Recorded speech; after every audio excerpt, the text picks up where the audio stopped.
네, 2023년 3월 10일 이정훈입니다. 이재명 경기도지사, 이화영 경기도 평화부지사, 공통점이 무엇일까요? 내 탓이오는 절대로 안 한다는 것, 그리고 교묘하게 책임 전가를 한다는 것, 그렇지 않습니까? 오늘 오후 3월 10일 오후 이재명 대표가 극단적인 선택을 한 전 경기도 지사 비서실장 빈소를 조문했습니다. 뭐 특별한 일들이 없고 뭐 짧은 조문하는 거니까 크게 나올 건 없는데 눈에 띄는 대목이 하나 있어요. 한민수 대변인이 얘기한 건데 여러분들도 다 빈소에 가보셔서 알지만 뭐 깊은 이야기는 할 수가 없지 않습니까? 뭐 여기도 마찬가지겠죠. 근데 한민수 대변인이, 이재명 대표가 아니라 한민수 대변인이 전했습니다. 이재명 대표는 그분은 정말 훌륭한, 본인이 만난 같이 일하는 공직자 중 가장 청렴하고 유능한 분이었는데 너무 안타깝다라고 말을 했고, 유족들은 대표님도 힘을 내고 억울한 죽음이 없도록 밝혀달라고 말했다. 그 기자한테 전했습니다. 이게 거의 전부 다인 것 같아요. 나머지 뭐 기자들이 이것저것 질문한 거 그건 다 답이 없는 것들이고요. 자, 저는 앞으로 이 유족들이 대표님도 힘을 내고 억울한 죽음이 없도록 밝혀달라. 억울한 죽음이 없도록 밝혀달라. 이게 이제 왔다 갔다 할 거라고 보입니다. 지금 민주당 측에서 유족들이 하지 않은 말을 지어서 그들이 했다라고 말하기는 어려울 겁니다. 유족들이 있기 때문에. 근데 이제 이게 뭐라 그럴까, 앞뒤 뉘앙스가 없기 때문에 이분이 돌아가신 게 억울해서 돌아가셨다면 억울함을 준 주체가 이재명 주장대로 검찰이냐 아니면 이재명이냐, 이게 규명이 안 된 거죠.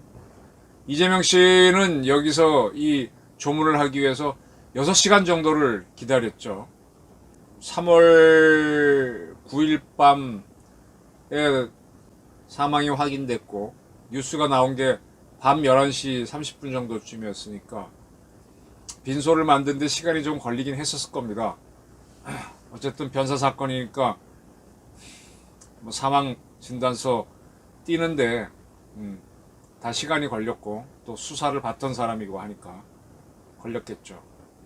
그래서 어쨌든 7시쯤에서야 조문이 이루어졌는데 그 앞에 먼저 들어갔던 분들도 있으니까 어쨌든 이재명은 기다렸습니다. 기다리게 했다는 거는 약간의 긴장관계가 있다는 건데, 억울한 죽음을 만들었다고 유족이 보는 주체는 누구일까요?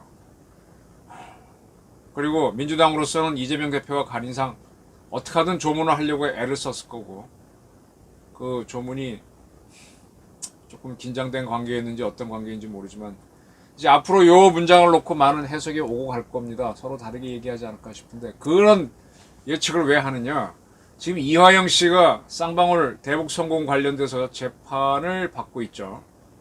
여기에서 이화영 씨 측 변호사가 서민석입니다. 서민석 변호사가 이 김성태 씨는 회장이었고 부회장으로 박용철 씨가 나왔는데 그를 상대로 물었습니다.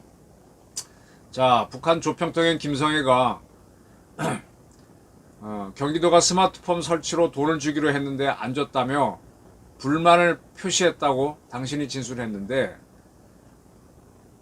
그렇게 김성애가 돈을 달라고 할 때는 대북 제재가 있었다. 북한으로 돈이 직접 가면 안 된다. 그걸 알면서 북한이 그렇게 말할 수 있는가? 그게 말했다는 건가 하고 따져 묻습니다. 아, 그렇죠. 북한에 대해서 돈을 못 주도록 돼 있는데 북한도 그거 알 텐데 돈을 달라 그래? 그렇게 물었고요. 또 이제 이 변호사는, 서 변호사는 북한에서 그런 말을 할 리가 없는데 쌍방울 김성태 회장이나 방영철이 그런 관계, 대북 제재를 인지하고 있는 북한에서 그런 말을 할 리가 없는데 김성태 회장이나 방영철이 그런 대북 제재를 잘 모른다는 걸 알고 쌍방울에 거짓말한 거 아니냐, 쌍방울에 거짓말한 거 아니냐, 이렇게 질문한 거죠. 이에 대해서 박영철 씨는 이화영이 줘도 된다고 했다.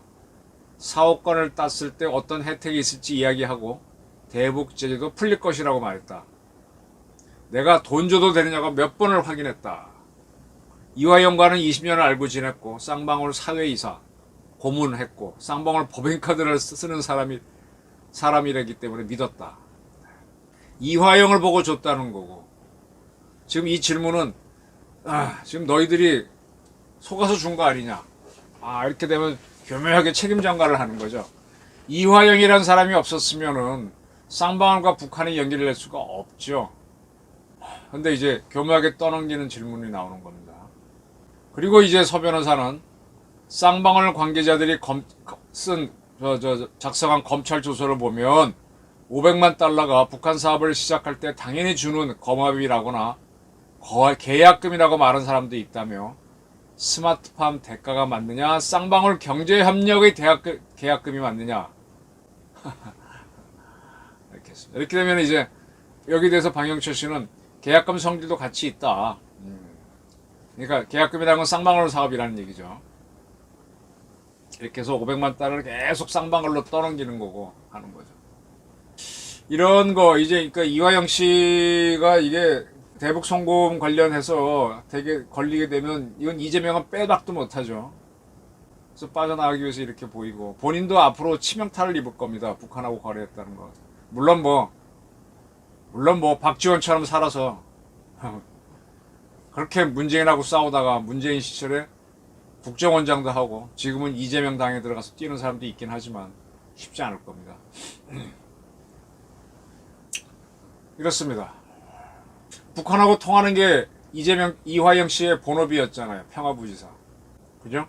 스마트팜을 했던 건 맞고, 그걸 잘하기 위해서 윤활유로 썼던 뭐로 썼던 쌍방울을 끌고 들어가서 돈을 전달했으면 내가 했어 이 말 못하죠. 해야 되는 건데. 이재명 씨도 자기 비서실장이 어떤 식으로든 간에 돌아가셨으면 어떤 뭐 일말의 책임감을 느낀다라든지 부덕의 소치라든지 이런 얘기도 할 수 있는데 안 하고 검찰이 어쨌다 하는 것부터 남 탓부터 하거든요. 책임을 피해갑니다. 저는요, 지금 이재명 씨가 작년 11월 달인가 그 성남 집에서 부인 김혜경 씨가 눈이 여기 찢어져 갖고 분당 서울대병원에 간 적이 있었죠. 응급실에. 그때 참 말이 많았어요. 이재명 씨 측은 낙상이다. 이게 뭐랄까 뭐 혼절하듯이 쓰러져서 이렇게 의식을 잃고 쓰러져서 눈 여기 찢어졌다라는 건데, 어떻게 거기가 찢어지느냐. 말들이 많았죠. 여기가 타박할 정도면 다른 부위는 어떻게 했느냐. 도대체 어떻게 넘어졌길래 그렇게 되느냐. 뭐 온갖 설들이 돌았습니다. 지금 이재명 씨는 참 그래요. 이 사람 주변에 있으면 모든 게 자꾸 뻥뻥뻥 터집니다. 근데도 보면은 이리저리 뭐 하고, 그때도 뭐 많은 언론들이 관심 가졌지만 빠져나가더니만, 이번에도 이 전 비서실장 죽음에 대해서 억울한 죽음이 없도록 해달라는 거를 앞뒤말이 없으니까 누가 억울하게 했는지가 없잖아요. 이게 만약 민주당의 검찰이 억울하게 했다면 민주당 측에서는 검찰의 강압 수사로 억울함이 없도록 해달라 이렇게 얘기했겠죠. 분명히 이건 민주당 대변인이 설명한 거니까. 그게 없단 말이에요. 그럼 이 억울함을 준 주체는 누구지? 라는 의문이 드는 거죠. 이게 또 먼 훗날 지나면 또 어떻게 바뀔지도 모릅니다. 지금 유동규 씨가 아주 이재명 씨를 많이 비판하고 있습니다. 자기 재판에서도 그렇고 뭐도 그렇고. 그는 자기 재판에서 지금 이 공무원 지낸 전 비서실장이 숨졌는데, 결국 뭘 하든 내가 우선적으로 책임져야 한다는 압박감에 공무원들이 굉장히 힘들어한다. 지방단체장이 너무 무리하고 편별적인 것을 요구하면 공무원들은 굉장히 괴로워하고 꿍꿍 앓게 된다. 예. 이 늘공들은 그래요. 요즘 저 공무원들, 저도 개인적인 일로 부닥치면서 보면은 진짜 책임 안 지려고요.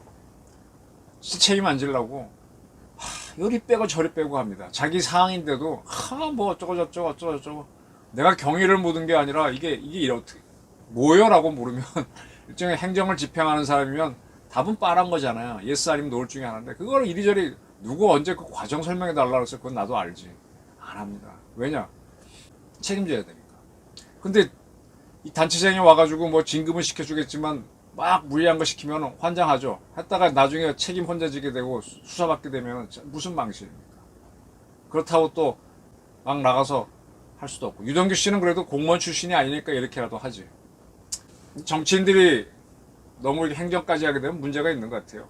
이재명이나 이화영, 특히 이화영 씨는 정치인 출신이죠. 180도 책임 전가하는 거 교묘하게. 이거 어떻게 봐야 되겠습니까? 그 지사의 그 부지사란 느낌 안 드니까. 일국을 이끌겠다는 의지가 있다면 본인이 책임을 딱 지는 그런 모습도 좋은데 그래놓고 극복을 해야 되는데 이리저리 빠져나가고 모면하려고만 하면 일국의 지도자가 될까요? 저는 안 된다고 봅니다. 저희 의견이었습니다. 감사합니다.